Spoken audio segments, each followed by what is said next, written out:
there, my name's Mallory and welcome back to my channel. Today we are going to be talking about 3 principles for language learning consistency and discipline. Specifically, we're going to be talking about this in the context of things that I learned, habits and principles from 6 years of cheerleading and gymnastics. I love to make parallels between fitness and language learning, and there are a lot of things that I learned through fitness and sports growing up that I use today building my language learning habits and things that I think will help you along your journey as well. If you're excited about this video, hit that like button down below, subscribe, and let's get started. One of the first things that I learned through cheerleading and gymnastics is how to show up on time and keep myself accountable to make sure that I'm there.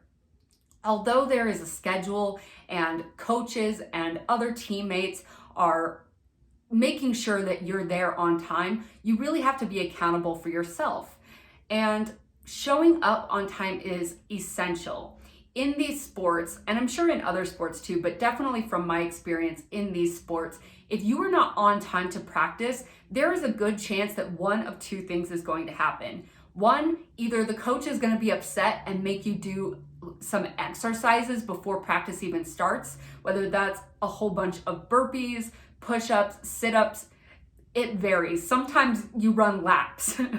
But another consequence that can happen if you're not on time is that if the coach is in a really bad mood or you're really late, they will just tell you to leave. They will say, you know what, you weren't on time, you're disrupting practice, and we don't have time to sit around and wait for you to stretch and get started. So you need to leave and you need to come back tomorrow on time. And this is a very big consequence because whatever they're practicing that day, you are missing out on. You are not getting the repetition and the practice that you need to perform at your best for whatever you are training for at that time. Not only that, but it kind of puts a bad taste in the coach's mouth in the sense that if you're not showing up, if you're not keeping to your commitments, they're not going to want to put you in the routine. They're not going to want to give you some of the things that you've been working hard for and that you want based on the fact that you didn't show up, because that is the most important part.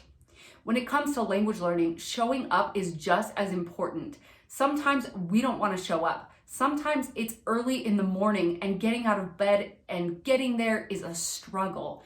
But keeping to your commitments to yourself is one of the main keys that is going to help you reach your goals faster, continuously practice and build your stamina, and ultimately create a habit that lasts. One of the next principles that I took away from 6 years of doing these sports is think less and do more. Or, worded differently, think less to do more. And to me, what this really means is to get out of your head and into your body. Stop thinking about the mistakes that you could be making or how you could be better or comparing yourself to others and thinking, I should be so much farther ahead. Get out of your head and just start moving. Just start taking actions and do it, which to me is the heart of what Nike's logo. I apologize for the interruption, but I have to make a quick note here. I definitely just said slogo, which is not a word. I mixed the word slogan and logo together, but I meant slogan. And yes, even though I'm a native English speaker, I make mistakes all the time. So if anything, this should make you feel a lot better. Okay, back to the video. Really means just do it, means stop thinking about everything else, get into your body, make a choice, take an action, and just follow through. Just do it. So one thing that I wanted to show you guys is I actually still have my old cheer shoes, which I find kind of funny because I'm not a very sentimental person, so I don't hold on to a lot of things. But I love having these in my closet because they remind me of something that was really important to me. I spent 6 years, which is a significant amount of time, especially for me, focused on a hobby and something I really, really enjoyed and putting my all into it, putting my best effort into being the absolute best that I could be. And something I want to show you is on the back of these shoes, it says, "Kill it." Okay? Which for me was a motivational way to say, just do it, show up, give it your best, and don't give up. So that's something that I still like to think to myself. And maybe that is the reason why I keep them in my closet, is because when I see it, it reminds me that whatever I'm focusing on now, whether it's in my career, my business, when I'm learning a language, when I'm exercising, or whatever it may be, show up and give it your best. Just do it and keep going. Do not give up. I love that message, and I think that's one of the biggest and most important things that I learned from these sports that I apply to my adult life now. So with that aside, I want to come back to the idea of getting out of your mind or getting out of your head and into your body. I said before that getting out of your head really means stop overthinking it. Right? Stop overthinking how hard this is going to be and how much of a challenge it is. Stop judging yourself for the things that you have or have not done on this journey, and get back into your body and start making moves. This is so important. So something I want to teach you really quick, and I will relate it back to cheerleading and gymnastics. In those sports, one of the most important things is to stretch before you start practicing or performing. Stretching is vital, because if you do not stretch, there is a higher likelihood that you will injure yourself. And nobody wants to get hurt. Nobody wants to get injured. So stretching is very important. Now, when it comes to learning a language, there is a way to stretch. And there is a way to get out of your mind and into your body. It really helps you breathe and relax and get the most out of your language learning experience. And for me, that looks like meditation, and it looks like yoga. For me, that helps me calm my mind, come back to my breath, and really let go of the day thus far so that I can set myself up for success and really absorb the things that I am learning. Now, this may look different to you. Maybe those are some of the things that work for you. Maybe something that helps you get out of your head and into your body is listening to music that really inspires you and sparks joy for you. Or maybe it's dancing around your house and forgetting any steps or what you feel like you should do, and just feeling the music and feeling your body. Those types of things can help you really center yourself, so that when you sit down to start learning and study your language, you can focus your mind and center your mind on what you're learning, and rather than comparing yourself and having those very negative thoughts that can hold you back, that truly hold you back. Now, the final principle and parallel that I want to draw between what I learned from cheerleading and gymnastics and what I'm doing now in my language learning habit and journey is about trusting your training. I want to talk about trusting your training and also pushing yourself past that point when your mind wants to quit, but also stopping before you reach technical failure. And it's going to be interesting to talk about technical failure in the context of language learning, when it's so easy to talk about in fitness, but it is still a point that I want to bring up. So one thing that's really interesting about cheerleading culture, and sometimes gymnastics as well, is that at the end of practice, if people are still dropping stunts or not hitting the right motions or jumps or completing their part in the routine, sometimes the coach will say, hey, we are not leaving until this hits. Meaning, we are not leaving until you've performed this perfectly. And Depending on where you are at in the season and training for a competition, it may not be perfect, but it could definitely be pretty close and look a lot better than if people are falling out of stunts and things are just not happening. So the coach will wait and keep pushing until that happens to end practice and say, okay, we're done, come back tomorrow. I think this brings up a good point of pushing yourself past when your mind wants to quit, okay? Your mind always wants to quit before your body does.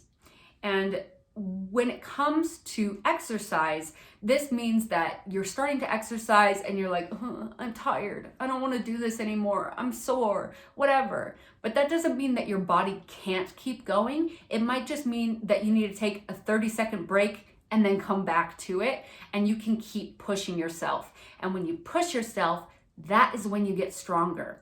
The difference between when your mind wants to quit and when your body needs to quit is right before technical failure. If you're getting to a point where you physically cannot lift anymore, or you physically cannot perform the way you're supposed to without falling or using quality movements, that is how you know this is where I'm going to reach technical failure. And if I push myself even further, I am going to get hurt, I'm going to fall, or something like that. When it comes to language learning, this is a little bit more difficult. Pushing yourself past mental barriers and really going beyond and training beyond when your mind wants to quit may look like having conversations before you feel ready. And by the way, side note, most likely you are never gonna feel ready. So starting and just going for it is the best approach in these cases, because the sooner you have conversations, the sooner you feel more comfortable in those situations, and the faster you can grow and reach your goals.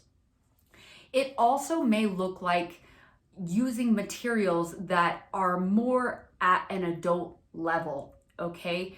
And I'm not saying don't read books or don't look at materials that are close to the level you're studying at, but I think personally that there are some teachers that stay at a beginner level and have their students read children's books and watch children's maybe shows or stories to understand that language for too long. And suddenly those easy materials become very, very comfortable and like a safety net for people, which can make it really hard to move on to more difficult materials. And at that point, you start to understand the easy stuff, but then when you go to have conversations and hear things in the real world, you realize, adults don't really have conversations like this. And sometimes those concepts come up, but not all the time. And in order to get stronger, in order to advance your learning skills, you have to push yourself past those mental barriers of comfort, okay? And when it comes to technical failure, you know you need to stop when you are internalizing and, or not internalizing, but trying to soak up so much information at once that all of a sudden you can't remember what you started learning, or you are feeling like you don't understand anything that this concept's talking about. I know for me, when I'm learning a language, I start to notice this because I will dive into a grammar principle, for example, and I'll start learning the basics and it will make a lot of sense to me. And then I realize, oh, there's a lot more situations where this varies a lot. And I may study some of those so that I understand them better, but pretty soon, if I go down a rabbit hole of trying to learn every single scenario and every single way that this may change, then I'm like, I don't even know how to use this anymore. And it makes me want to give up because I truly just, I don't know if I even understand the principle or the easy principle, the beginning principle that I started with. I'm completely forgetting that and wondering like, do I even understand that at all? I thought I understood it, but now I'm not sure. And that's the place where I think you've reached technical failure. It's almost like when you're reading a book and you've been reading for so long that suddenly you realize you've read the same sentence or the same page 15 times and you did not internalize any of it. You don't understand what's going on. And this is in your first language, guys. In my first language, sometimes this happens. I love to read and I get soaked into a book and I read for a long time. And then I start to realize, oh, I need to stop reading because I have no idea what I've been reading for the last 20 minutes. And I'm pretty sure I've read the same sentence 20 times. That's kind of how you know that you've reached technical failure. You're realizing, okay, I can't internalize any more of this information today, so I am done. I'm gonna put this aside and I will come back tomorrow. So push yourself to the next level. But once you start diving deeper, if there are concepts that are making what you started with harder to understand, save those for another day. You can continue to push yourself once you've really learned the concepts that you've started with. And that is how you will grow eventually over time. But trying to do that all in one day is really getting you to a place where you might injure yourself emotionally because you feel maybe like you're not smart enough, or you should be getting this a lot faster, or you're just confusing yourself more. So don't get to that place. Pace yourself. You know your learning style and your state best. And on that note, keep going for your dreams and keep learning, okay? I know that language learning is often just a step in the right direction towards the thing that you really want to do. It's going to help you in your career get where you want to go. It's going to help you if you're living in an English-speaking country, or if you want to talk to more people between cultures. Any reason that you have for learning a language or learning English, keep going. Keep focused on that dream. And on that note, happy language learning. Bye.